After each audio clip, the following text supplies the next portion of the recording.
أعوذ بالله من الشيطان الرجيم بسم الله الرحمن الرحيم الحمد لله رب العالمين والصلاة والسلام على سيدنا محمد وعلى آله وصحبه أجمعين اللهم علمنا ما ينفعنا وانفعنا بما علمتنا وزدنا علما نافعا اللهم أرنا الحق حقا وارزقنا اتباعه وأرنا الباطل باطلا وارزقنا اجتنابه رب اشرح لي صدري ويسر لي أمري واحلل عقدة من لساني يفقه قولي. Assalamu alaikum wa rahmatullahi wa barakatuh. Welcome to the Reflections on the Risale-i Nur by Bediuzzaman Said Nursi podcast series. This is Mustafa Tuna. You can listen to the episodes of this series wherever you listen to your podcasts or at the website www.reflections-rn.org. As a reminder, inshallah, a rough translation of the text we will be reflecting upon today will be posted at this website too. And that text is the last two subtle points of the Treatise on Ramadan by Ustad Nursi. This is going to be the fourth episode, and I'm hoping we will finish it. We will see. This treatise is a commentary on the verse أستعوذ بالله شهر رمضان الذي أنزل فيه القرآن هدى للناس وبينات من الهدى والفرقان. It was in the month of Ramadan that the Qur'an was sent down as guidance for mankind, clear messages giving guidance and distinguishing between right and wrong. And this is from the 285th verse of the second chapter of the Qur'an, Surah Al-Baqarah. Ustad Nursi in this treatise teaches us about the wisdoms in the fasting of the month of Ramadan, and also other aspects of the month of Ramadan, such as the social aspects of this. Right? We fast, and that fasting encourages us to charity. Fasting helps us understand the state of those who do not have the means. Or in the month of Ramadan, we come together and pray together, and so on and so forth. So we read through the first 7 subtle points. Ustad Nursi calls each of the sections of this treatise a subtle point, nukta. We read through the first 7 subtle points, and inshallah we will now continue with the 8th subtle point. So, Bismillah. Ramazan-ı Şerif, insanın hayatı şahsiyesine baktığı cihetindeki çok hikmetlerinden bir hikmeti şudur ki, one of the many wisdoms of the noble Quran, one of the many wisdoms of the noble Ramadan with regard to the personal life of a human being is this. İnsana en mühim bir ilaç nev'inden maddi ve manevi bir perhizdir. So with regard to the personal life of the human being, what is the benefit in the fasting of Ramadan or the Ramadan in general? What is the wisdom that we can identify in the Ramadan and all the things that we do in Ramadan with regard to the improvement of our personal lives? The material and metaphysical diet of fasting is a most important type of medicine. So, insana en mühim bir ilaç nevinden maddi ve manevi bir perhizdir. So there is a diet, there is a regimen that we enter into with the month of Ramadan, and this is both a material and a metaphysical diet. Material, that should be obvious. We stop eating at dawn, and we don't eat until dusk. We don't eat, we don't drink, we don't do other things that ingratiate the appetites of the lower soul. But there's also a metaphysical aspect to this.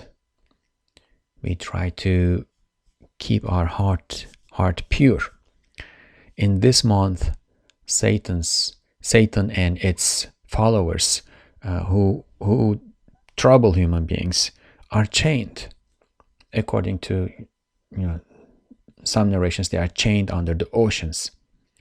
So we are one-on-one with our lower souls. We are safer from the whisperings of the Satan, so there's an opportunity to take advantage of. And we are also one-on-one with our lower souls. This is an opportunity to witness, to gauge where our lower soul is.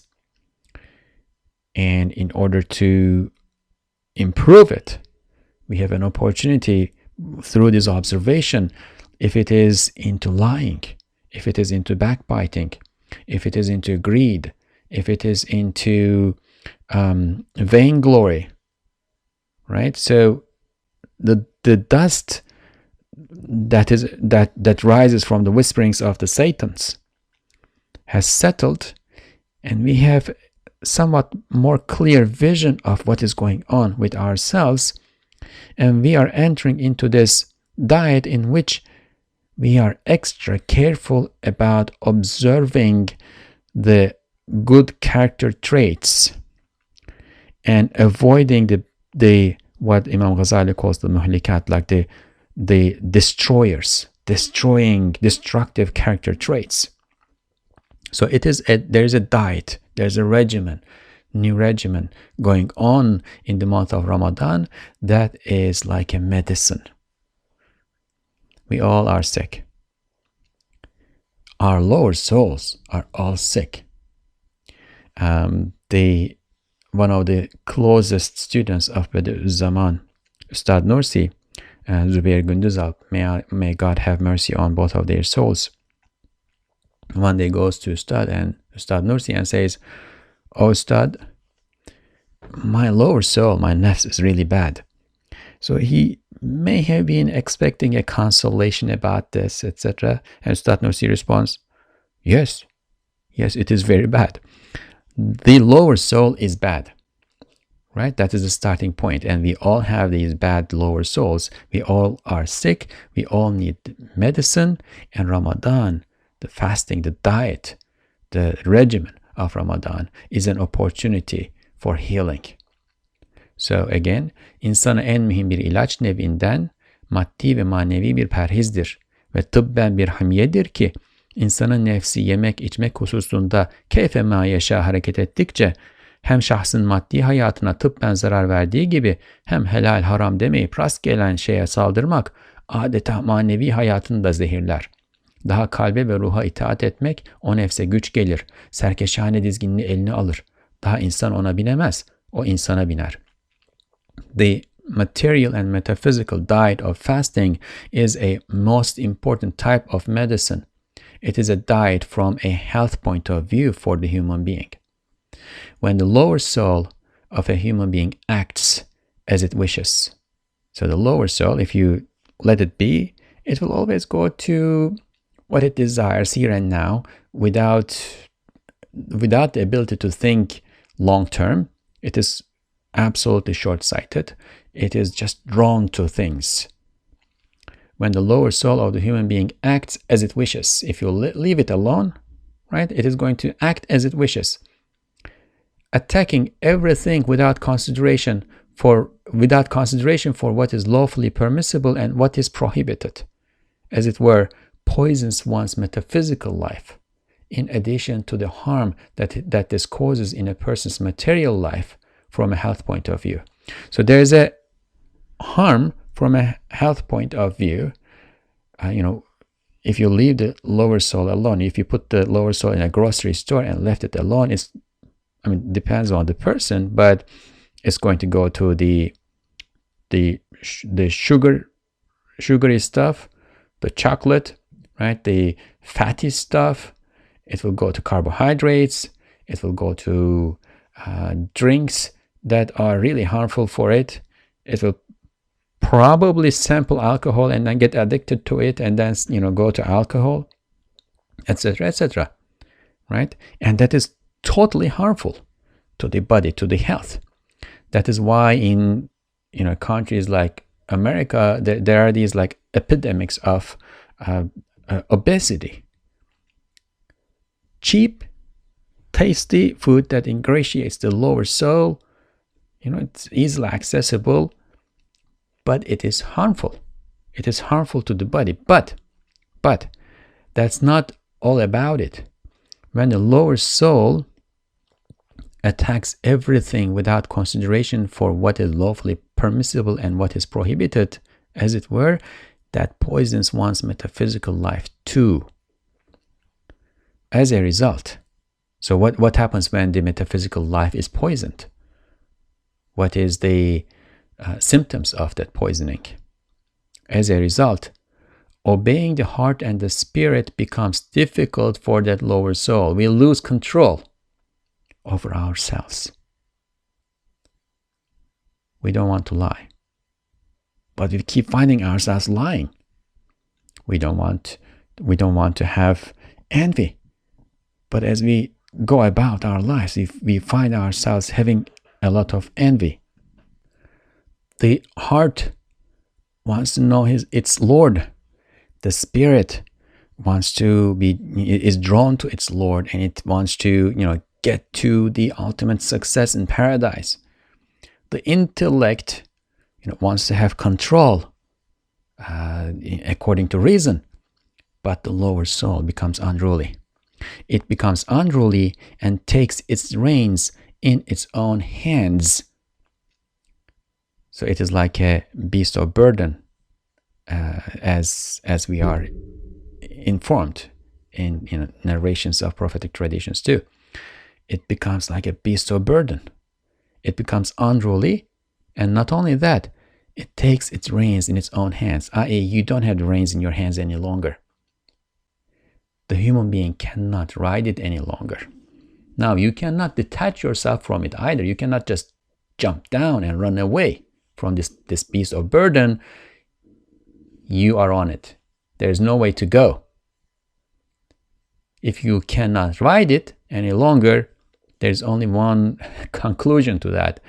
It rides the human being. The point of having this beast of burden is, to be able to move around. We cannot live, we cannot move around in this material life without that beast of burden.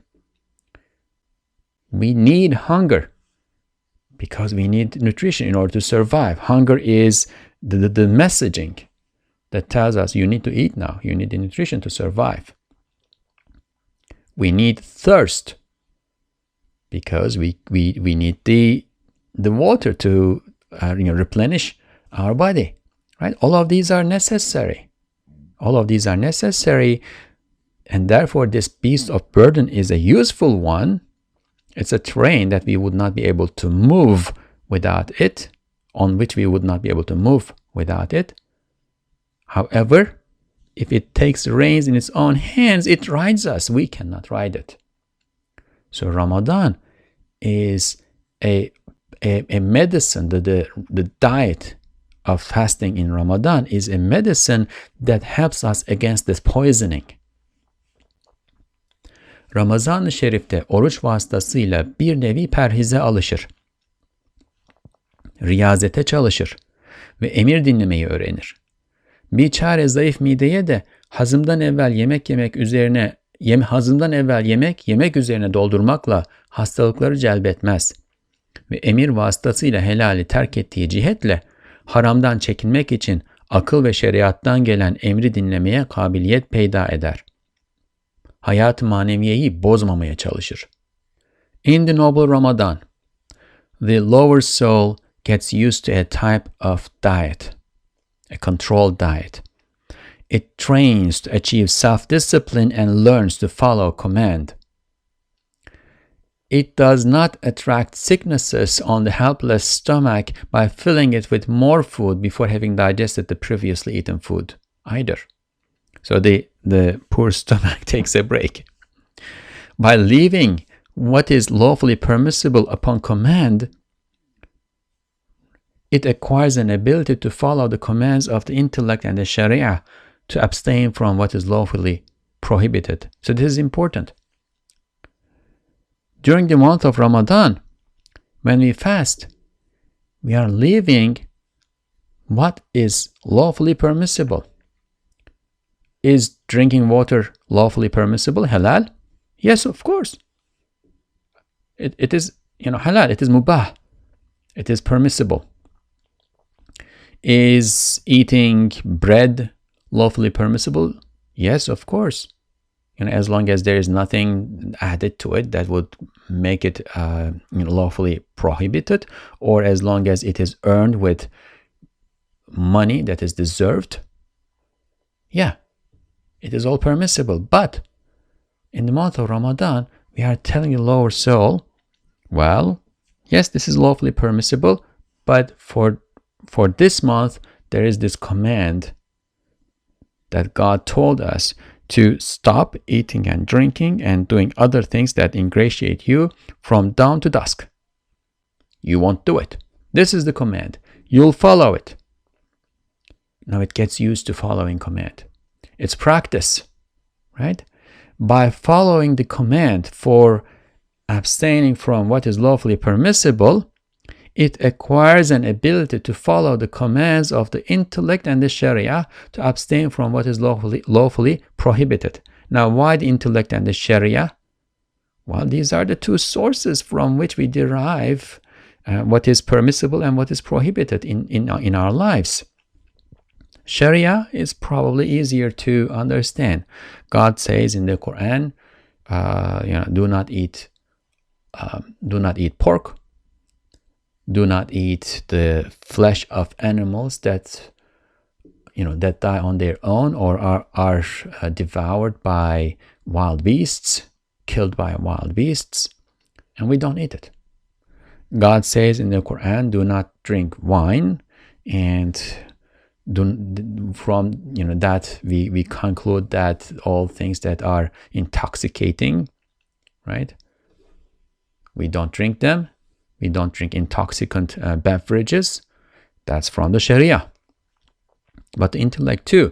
And of course, we need the intellect to understand the Sharia too, right? The conclusion of,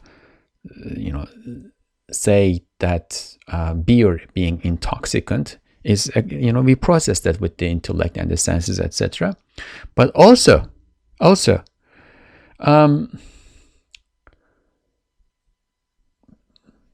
don't put your hand in fire. Is this in the Sharia? I mean, if you think deeply about it, yeah, this body is a trust entrusted to us. It is not given to us to own. It's not given to us as property.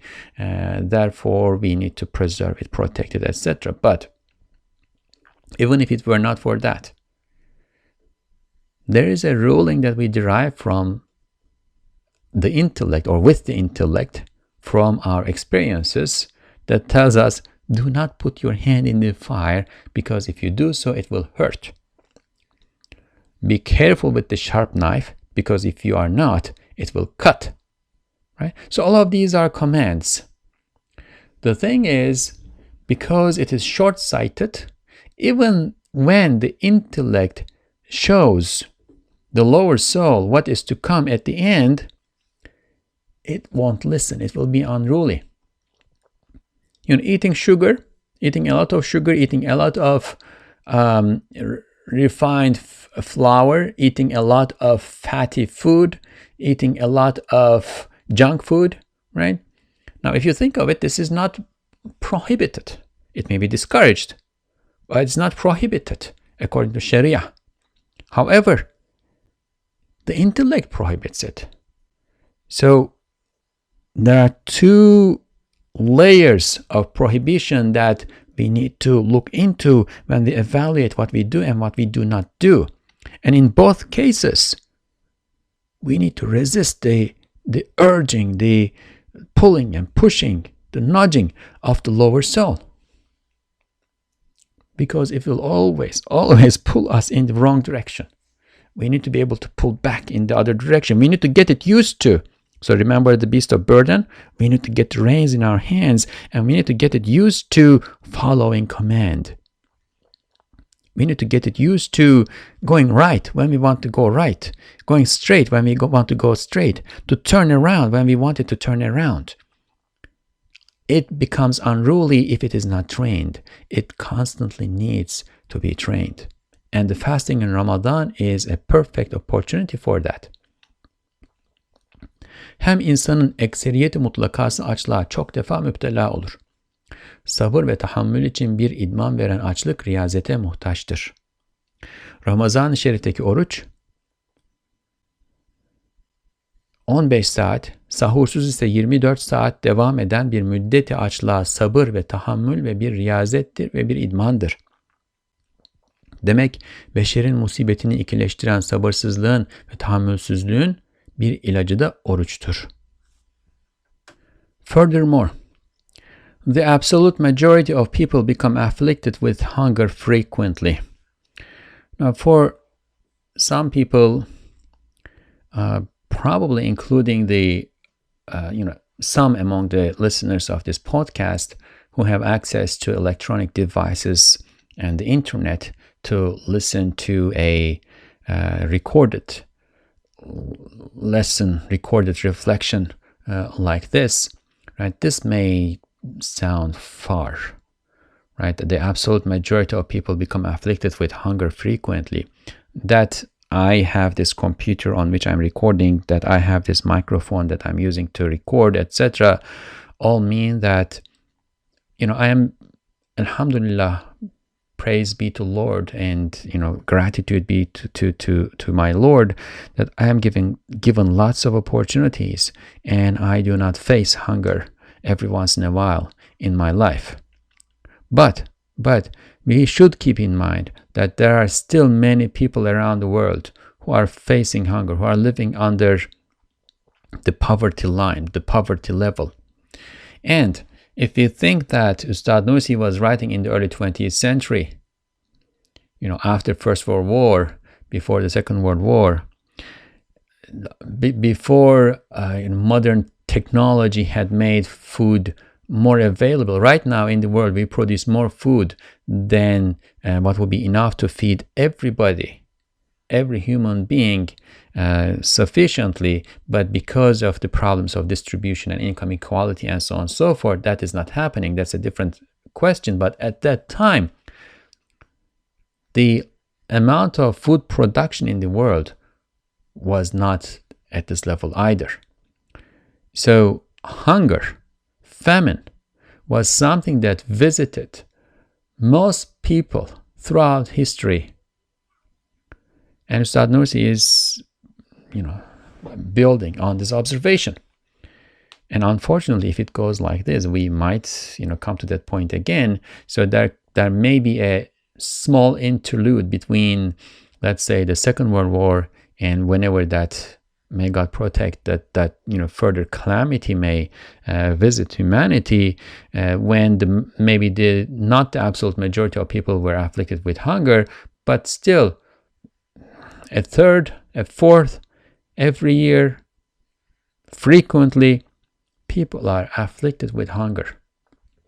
We need to keep that in mind. We need to understand that. We need to try to help them out, and we also need to be grateful for the blessings that we are surrounded with. The absolute majority of people become afflicted with hunger frequently. So what happens when you're afflicted with hunger? They need practice and training through hunger in order to improve their patience and forbearance. Not when hunger visits them, but before hunger visits them. They need practice and training through hunger in order to improve their patience and forbearance. What does patience and forbearance do? We'll see. The fasting in the noble Ramadan is a training, a practice, and a 15-hour period of patience and forbearance, or even 24 hours if one skips the pre-dawn meal too, suhoor, the meal that we eat before dawn. In that case, one of the medicines for impatience and lack of forbearance, which double calamity is for the human beings, is fasting. So this is what impatience and lack of forbearance do. It doubles the calamity. There is one calamity, which is hunger itself. The pangs of hunger, the feebleness, the weakness, etc., etc. That is, troubling. That's a tribulation. That's a pain. But there is also a second pain that arises from not being able to have patience and forbearance in the face of this. People who are used to eating little, right? There are people, Bedouins who live in the desert, who don't have, 3 meals a day with 3 courses in each meal, but they survive on some goat milk and perhaps some, ground maize, not even corn, and their bodies get used to it. The body gets used to this, and I'm sure there are lots of details to this and medical explanations, etc. But one aspect of this, for instance, is that the insulin level, the insulin threshold that regulates our hunger, so that message that we get from our body, that we feel in our muscles and brain, etc., when we need to eat, right? That is regulated by the insulin threshold. And people who accustom themselves to eating little, right, have a threshold that is not going to kick in immediately. But if your threshold is messed up, you'll eat, and 2 hours later you will feel that you need to eat again. So one aspect of it is the real hunger, the real pangs of hunger and the pain that comes from it. But what doubles that is the impatience and lack of forbearance, the lack of training of the body. So if this is something that God has ordained as a tribulation for humanity, what makes sense is to be ready for it, to prepare ourselves for it. Hem o mide fabrikasının çok hademeleri var, hem onunla alakadar çok cihazat-ı insaniye var. Nefis eğer muvakkat bir ayın gündüz zamanında tatile eşgal etmezse, o fabrikanın hademelerinin ve o cihazatın hususi ibadetlerini onlara unutturur, kendisiyle meşgul eder, tahakkümü altına alır, tahakkümü altında bırakır. O sair cihazat-ı insaniyeyi de o manevi fabrika çarklarının gürültüsü ve dumanlarıyla müşevveş eder. Nazarı dikkatlerini daima kendine celbeder. Ulvi vazifelerini muvakkaten unutturur. Ondandır ki eskiden beri çok ehli velayet, tekemmül için riyazete, az yemek ve içmeye kendilerini alıştırmışlar. Furthermore, we are still continuing with the wisdom's benefits of the fasting in the noble Ramadan with regard to the personal life of a human being. Furthermore, the stomach factory, here Ustad Nursi is likening the stomach to a factory that receives raw material, processes it, and produces something. The stomach factory, and you can think of this as the entire digestive system too. The stomach factory has many servants, and many of the human equipments relate to it. So many servants, what are they? Well, depending on the situation, the hands may be a servant for the stomach factory because you need to take the food from the plate and put it in your mouth.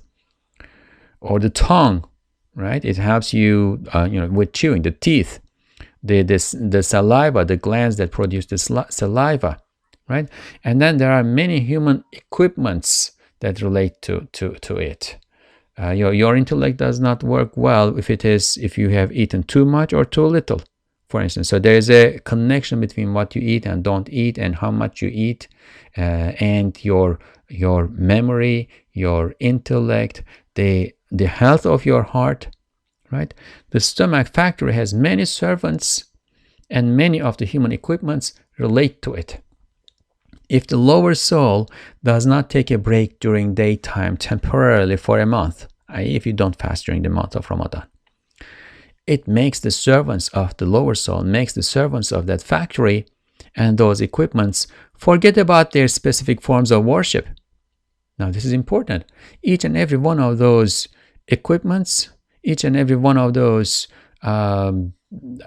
servants have, in addition to their connection with the stomach and their cooperation with the stomach and their service to the stomach, they have their own individual independent forms of worship, and they need to attend to those too. But if the lower soul does not take a break during daytime temporarily for a month, it makes the servants of that factory and those equipments forget about their specific forms of worship, occupying them with itself all the time and subordinating them to its despotic rule. Let's take the tongue. In addition to helping us talk, speak, articulate words, which is really useful when you are when you engage in remembrance, dhikr of God. You say La ilaha illallah, La ilaha illallah, La ilaha illallah, La ilaha illallah. You can say that silently in your heart, but can you say La ilaha illallah when your mouth is full and you are chewing and eating? You can't. So the tongue is either occupied with chewing or it is occupied with saying La ilaha illallah. Now another aspect of the tongue also has lots of taste buds, and that relates to eating, yes, but the taste buds are not essential to nutrition. You can receive nutrition with a maybe not have to suffer something like that, but theoretically speaking, you can put a tube through your throat and pour the nutrition through the tube and get it to your stomach, and you will receive the nutrition. So the taste is not essential to receiving nutrition, putting nutrition into your body. Now it has an aspect that encourages the lower soul, ingratiates the lower soul, and the lower soul therefore pursues food, right? But it needs to be used in the way it is intended, not to be abused, right? It needs not to be abused. When we abuse it, we keep eating sugar and fat, sugar and fat, sugar and fat. So that's an abuse. And when the lower soul is not given a break, is not shown its place, it's going to get the reins in its hands, and it's going to prevent the tongue from doing the worship that relates to taste. So what is that worship that relates to taste? One, it fulfills its duty, right? Its duty is to encourage the lower soul to pursue food. So that's good. So it is this interface between the outer world and our lower soul, through which the lower soul recognizes and is drawn to various tastes or repelled by various tastes. So that's good. That's a duty. But that duty, as we said, needs to be fulfilled in the proper way that it is intended for. Not for losing control and running after everything that is sugary and sweet. Second, there is a pleasure, there's delight in the taste. And that pleasure and delight in and of itself is a cause for and a form of gratitude. Now, gratitude has a direction. We direct our gratitude to somebody or something, right? If that pleasure, that delight, and the gratitude that it produces is not directed to the one who is giving the pleasure and the nutrition, the provider, the merciful, our Lord, then the tongue is not fulfilling its responsibility, its duty of gratitude that is connected with that taste. But the lower soul does not want to think about it. It only wants to think about the food itself. It wants to live in the box of the material world that we are in. It is short-sighted. It cannot see beyond the taste itself. It cannot see beyond the matter itself. It cannot reach the vast, beautiful, profound, deep, and more real, metaphysical realm that surrounds all this materiality that we live in. Right? So the lower soul occupies them with itself all the time, subordinates them to its despotic rule, and it makes them those servants of the stomach factory and the other equipments that are related to this whole process. It makes them forget about their specific forms of worship. it leads other human equipments to a disorderly state. So even if some of those equipments are not related to the stomach, right? Well, this whole process and the despotism of the lower soul can lead everything into a disorderly state, with the noise and smoke rising from the gears of that metaphysical factory too. Noise and smoke. So you are confused, you're puzzled. It leads you to your intellect to puzzlement. The intellect, the lower soul does not have the patience and forbearance, endurance to last for another couple of hours before food is ready, and the intellect therefore gets confused and is not able to do its job of straining the lower soul, and the lower soul gets really angry. It does not know what it is angry about, right? Perhaps it's angry about not getting the food in time, but it doesn't matter. Once it's filled with anger, that's going to be directed wherever. When people are angry, when people are hungry, they tend to be angry. Well, in the month of Ramadan, you take a break, you train yourself, you'll get to learn to control that.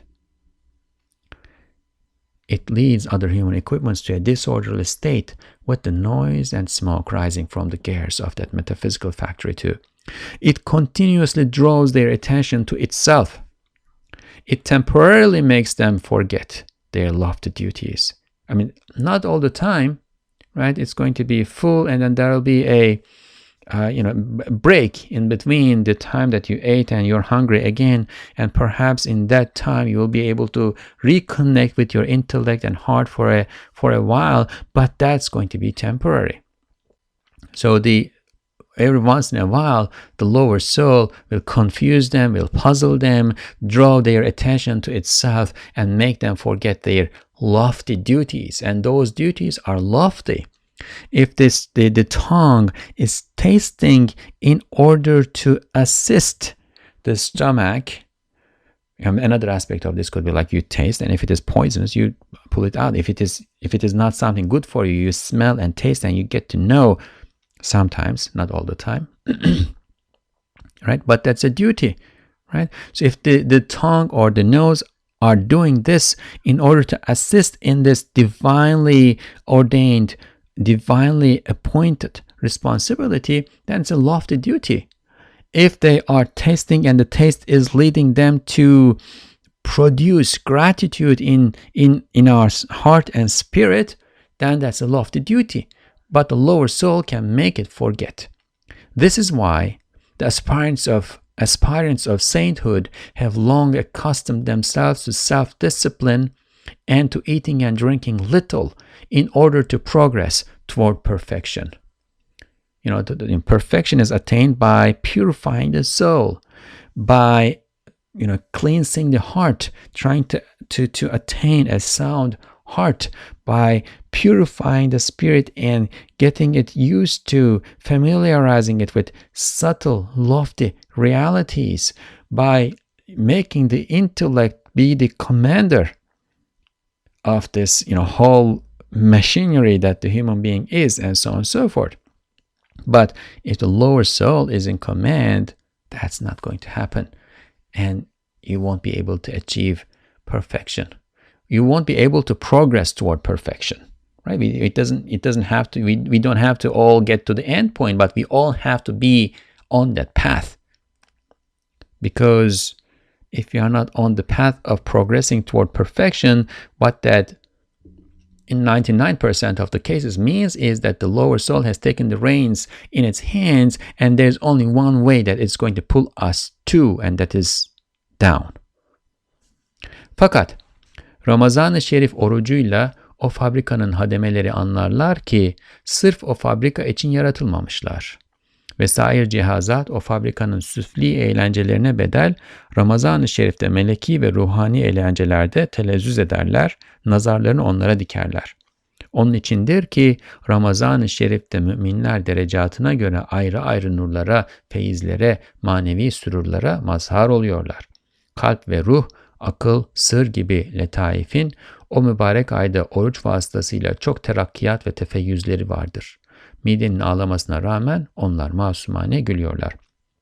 However, through the fasting of the noble Ramadan, so the lower soul will want to pull us down. However, through the fasting of the noble Ramadan, the servants of that factory understand that they have not been created for that factory alone. So this is something that they need to recognize.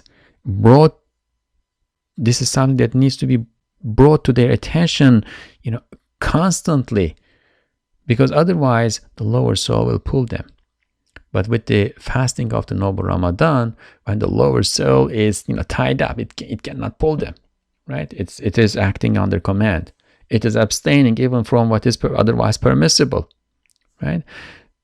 The servants of that factory understand that they have not been created for that factory alone.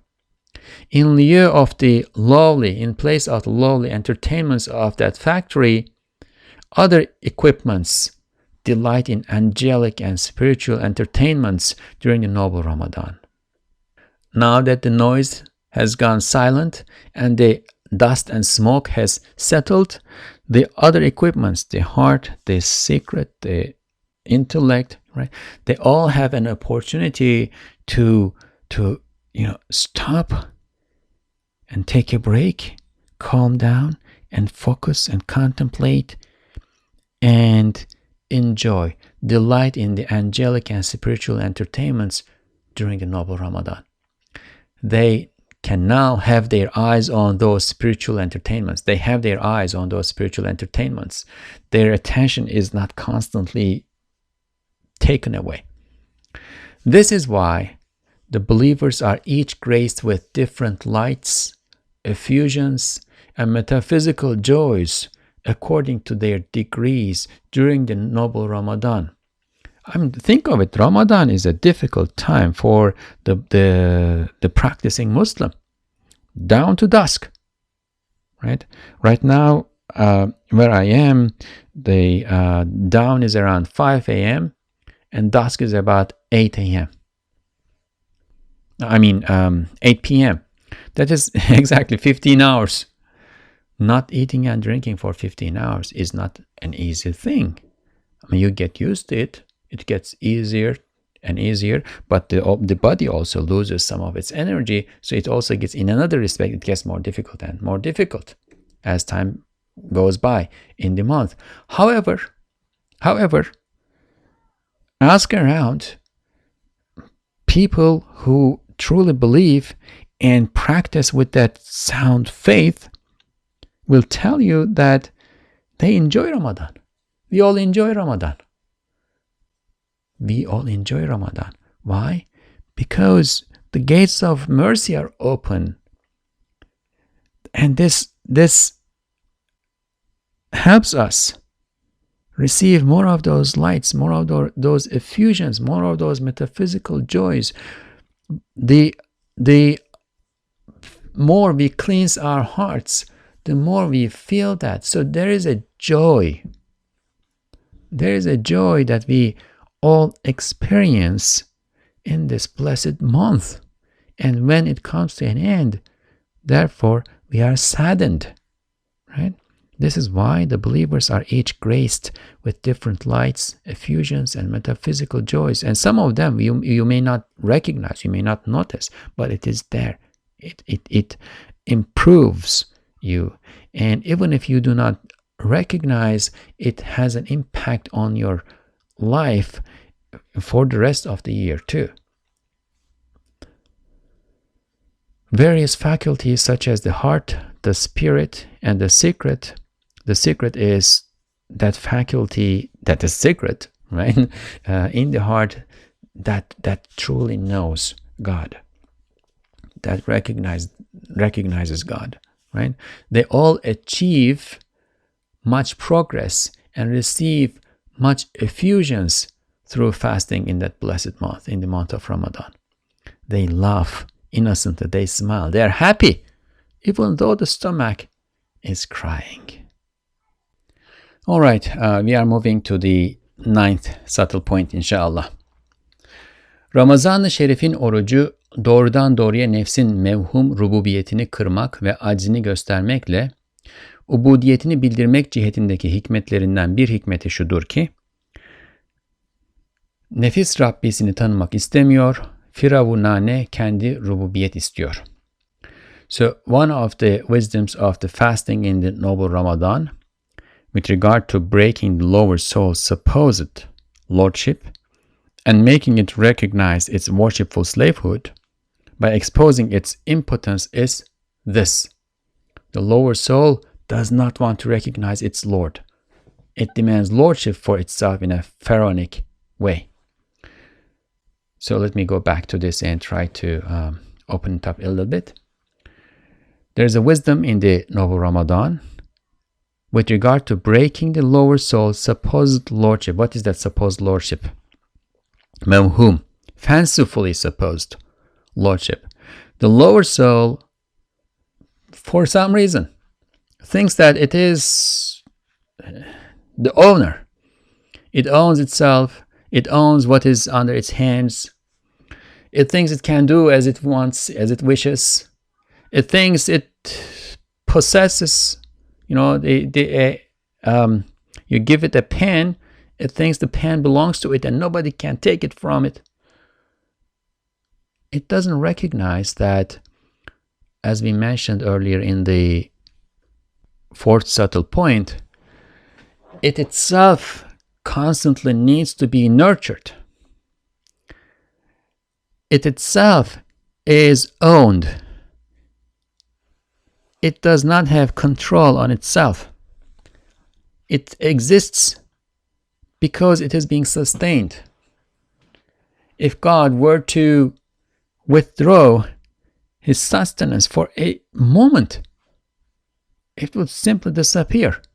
Everything in existence, everything in the creation would simply disappear if God did not sustain them for a moment, right?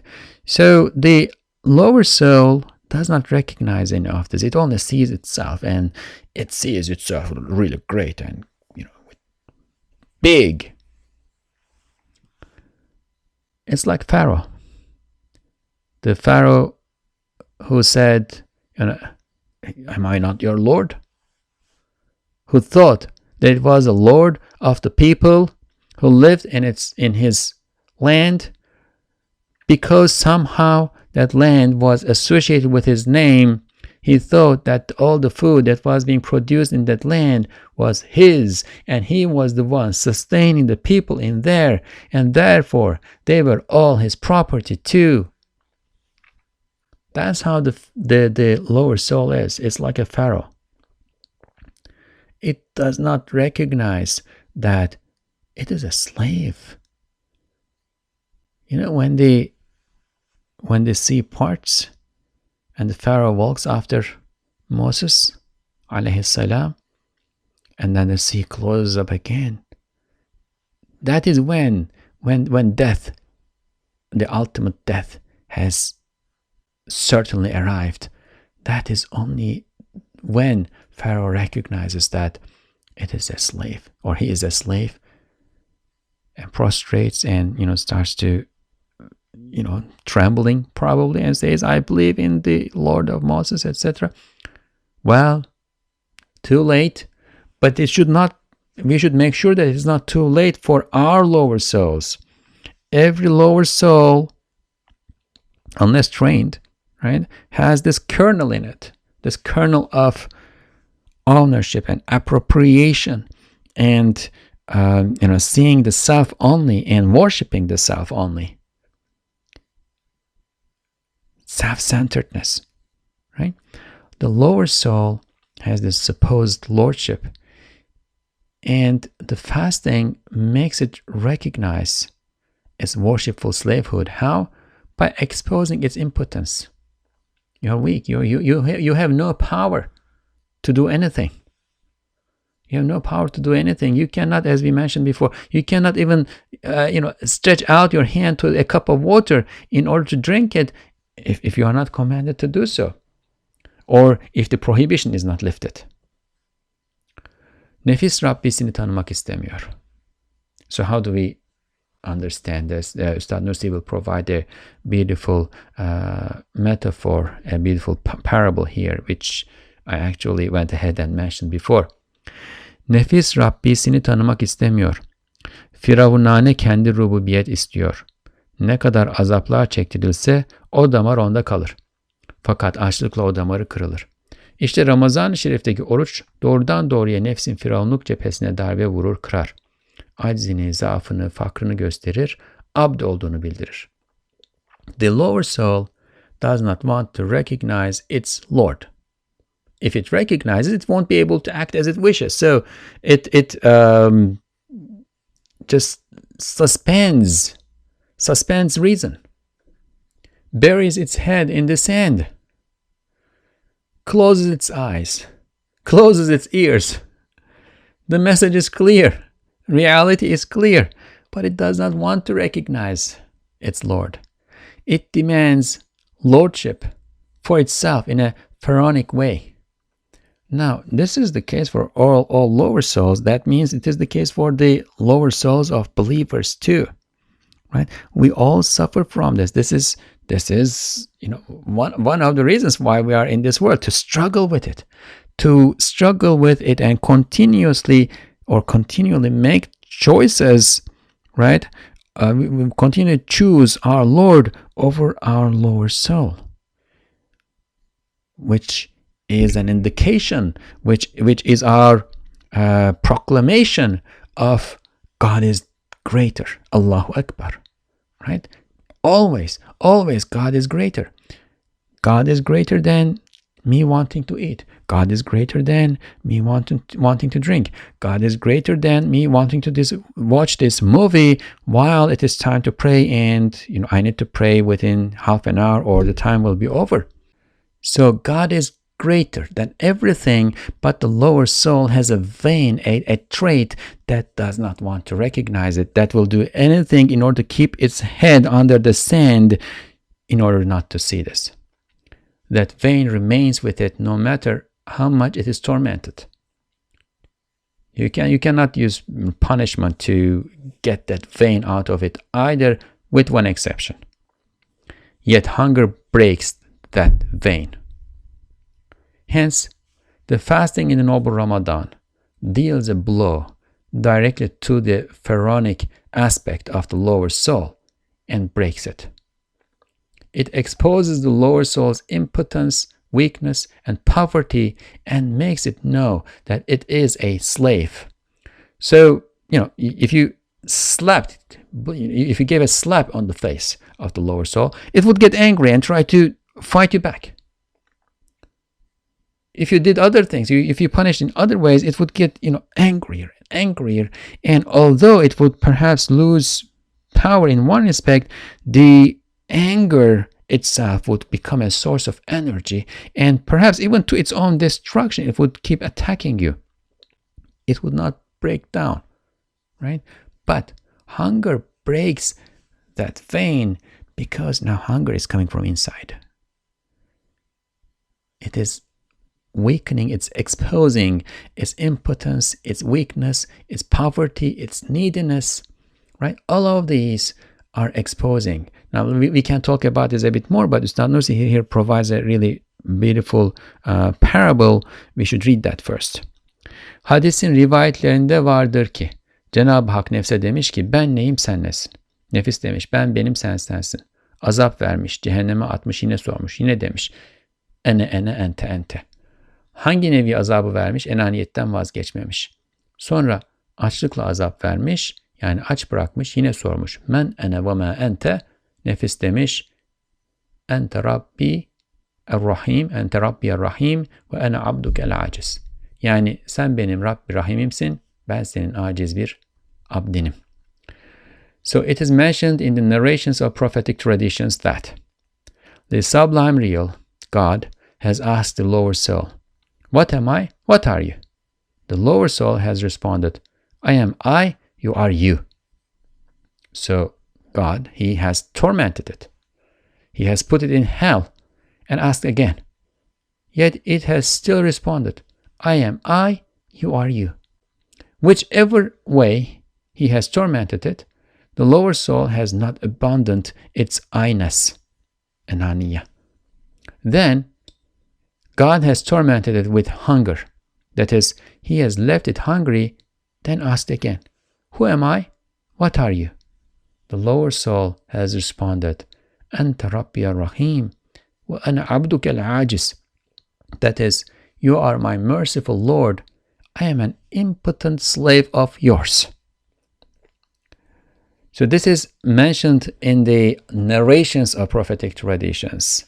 That is, Ustad Nursi is not saying this is a prophetic tradition because it's a really, really weak hadith, really weak prophetic tradition. But scholars have, scholars of prophetic traditions and the usul, the methodology of deriving information from prophetic traditions, have recognized that weak prophetic traditions can be used as a teaching, right? As a parable, as something from which to derive an edification, not to pass judgments, not to not in jurisprudence, but in order to improve good character, right?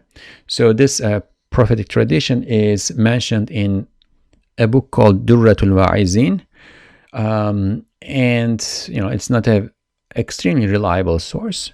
But one, Ustad Nursi does not say this is hadith. He says this is mentioned in the narrations of prophetic traditions. And second, even a prophetic tradition is very weak, it is okay to use it to improve good character.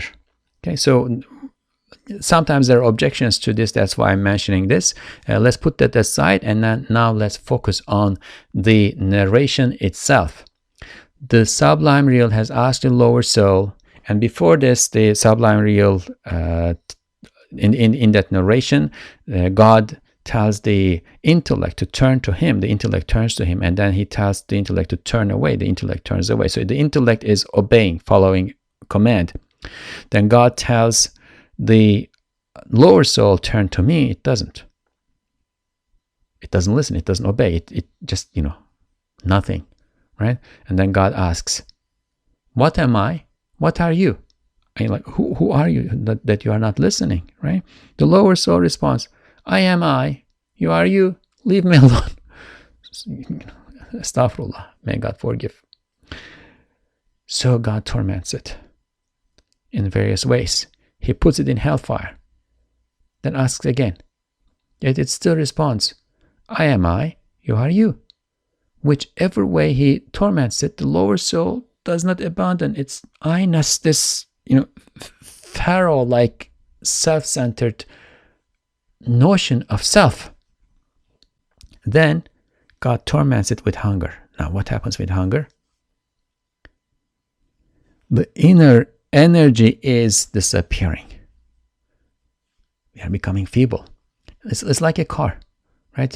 If you are driving a car onto a barrier, right? The barrier may slow it down, but the car will still keep trying to push, right? You may hit a wall, but you can still pump the gas, and or you can touch the car to a wall and you pump the gas. The car will try to go.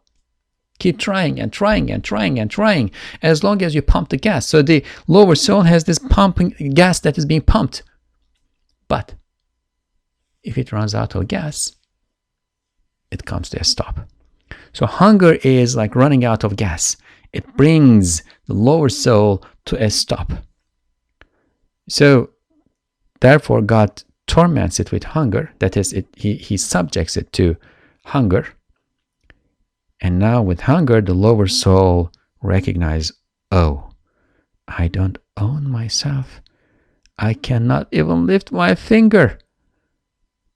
I cannot even do anything. Right? I need all these things. I'm so needy. And at the same time, I'm so weak. I'm so impotent. Right? I need you, my Lord. So God asks again, who am I? What are you? And the lower soul responds, Anta Rabbi Rahim. You are my merciful Lord. It is thanks to your mercy that I exist and I am being sustained. وَأَنَا عَبْدُكَ الْعَاجِزِ. And I am an impotent slave of yours, nothing else. But at the same time, this is the best thing that any created being can be. An impotent slave of yours. My impotence is like a hollow, empty container.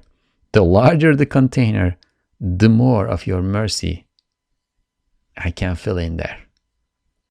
So the human being is the most impotent among all creation.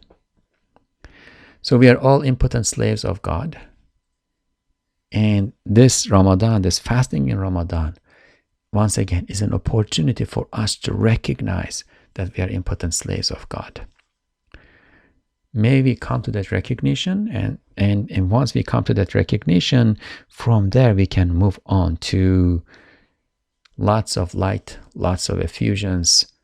As I said, the hollower the container is, the deeper the vacuum in that container is, the more room for mercy. The more room in it, that is room for mercy, inshallah.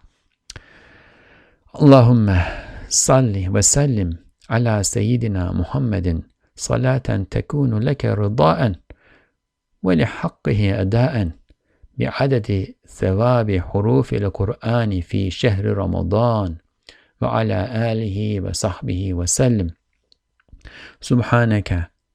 سبحان ربك رب العزة عما يصفون وسلام على المرسلين والحمد لله رب العالمين. Amen. O God, send on our Master Muhammad your blessings and greetings of peace in a way that earns your contentment and fulfills his right to the number of the rewards of the Qur'an letters that are recited in the month of Ramadan, and on his family and companions. So once again, O God, send on our Master Muhammad, from whom or through whom we learned about Ramadan and fasting and praying. We learned about you. Anything that's worthwhile knowing, we learned from him. Send on our Master Muhammad your blessings and greetings of peace in a way that earns your contentment and fulfills his right to the number of the rewards of the Qur'an letters that are recited in the month of Ramadan and in every Ramadan, and on his family and companions. Glory be to your Lord, the Lord of majesty above what they attribute to him. Peace be to those who are sent as messengers, and praise be to God, the Lord of the realms. This is from the Qur'an, chapter 37, verses 180 to 82. And that is how Ustad Nursi ends this treatise. However, there is also a note that he puts at the end. It says, İtizar, şu ikinci kısım 40 dakikada süratle yazılmasından, ben ve müsvedde yazan katip ikimiz de hasta olduğumuzdan, elbette içinde müşevveşiyet ve kusur bulunacaktır. Nazar-ı müsamaha ile bakmalarını ihvanlarımızdan bekleriz, münasip gördüklerini tahsih edebilirler. Apology, Ustad Nursi says, since this second section was written quickly in 40 minutes, and since I and the scribe who wrote the draft were both sick, it is bound to be somewhat disorganized and have some defects. And that shows in, while one tries to translate, you cannot translate the disorganized text as is, so sometimes the translator has to make some judgment to connect dots together and try to make the sentences more coherent, right? So the original does lack some coherence, and that may to some extent be reflecting on the translation too. But Ustad Nursi says, we expect our brothers to give it the benefit of the doubt while reading. They can fix the parts that they think need to be fixed, which is what I did while trying to translate. All right, this is the end of the treatise on Ramadan. 9 subtle points. Inshallah, we have several more days of Ramadan. We should try to benefit from all of these subtle points try to recognize the impotence of our lower soul, try to recognize that God is our Lord, try to recognize that the central message of the Qur'an, and this being the month of the Qur'an, is monotheism. Try to build our relationship with our Lord, try to get closer, draw closer to Him. That is the path of progress, that is the path of perfection. Perfection is the ultimate point. We may never attain that, but we can attain the level of perfection that is given as an opportunity to us, that God has ordained for us. If we don't try to get there, then it's our failure. It is our fault, and we are faulty. But it's a path that never ends, right? Even in paradise, there's always progress, newer and newer manifestations, self-disclosures of God, right? What matters is to be on that path and to utilize all our means to the maximum. And Ramadan, the fasting in Ramadan, is an opportunity to give all those equipments, all those faculties a boost to maximize their utilization. We should try to achieve that, inshallah. سبحانك لا علم لنا إلا ما علمتنا إنك أنت العليم الحكيم وآخر الدعواهم أن الحمد لله رب العالمين. الفاتحة.